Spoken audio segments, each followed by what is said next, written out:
I'm back on the allotment and looking at the winter squashes and pumpkins, and the two types that we normally grow is Crown Prince and Ushikuri.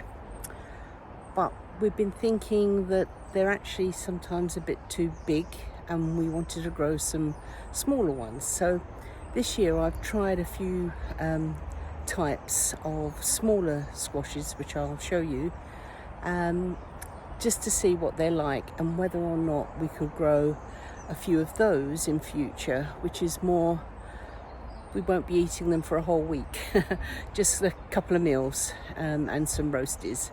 So we're looking for a really good flavoured small winter squash that will store reasonably well, but is good tasting, nice and sweet and nutty, like the Crown Prince and the Ushikuri. So I'm on the hunt. So if you have any recommendations, please let me know in the comments below and we'll give them a trial next year. But I'll show you the ones that we're growing this year. The problems with showing you the pumpkins is I can't actually remember what they all are. So there is this one that is looking very nice. Now I know that we grew some sweet dumplings and some love boats, I think it's called.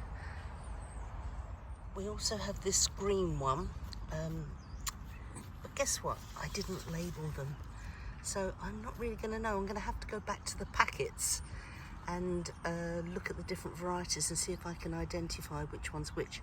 So this could be a green variety, or it could be that it's just not ripe, because just over the back you can see one of those other ones that I still can't remember what it is.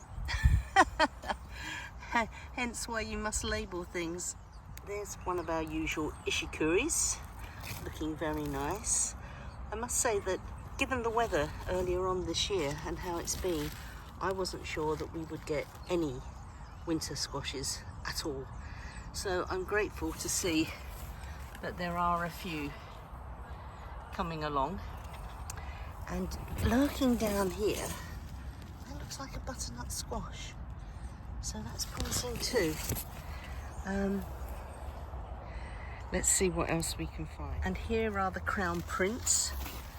And these seem to have done a lot better than I thought. There seems to be an abundance of pumpkins all over the place.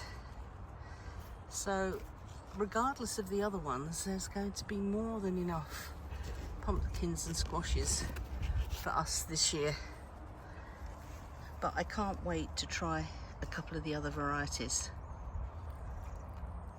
So this is one of the butternut squashes that are growing nicely. And here is another variety amongst all the sweet corn, just there.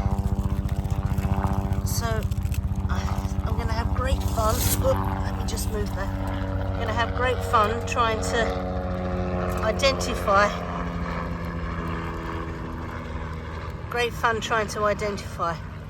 What these winter squashes are. So cut down the sweet corn now so that the sun can start ripening the pumpkins, and I've absolutely been astonished by all the pumpkins that we have found now that we can see them. And I counted up 13 pumpkins, and I think I may have only put in 6 plants. So it means that they've all taken and they've given at least 2 per plant, and that's far more than I'd anticipated. So I think we're going to be eating pumpkins for the rest of the winter and probably next summer. The vlog. Don't forget, give us a thumbs up, consider subscribing because I need you, and any comments are great. So wherever you are, whatever you're doing, happy growing.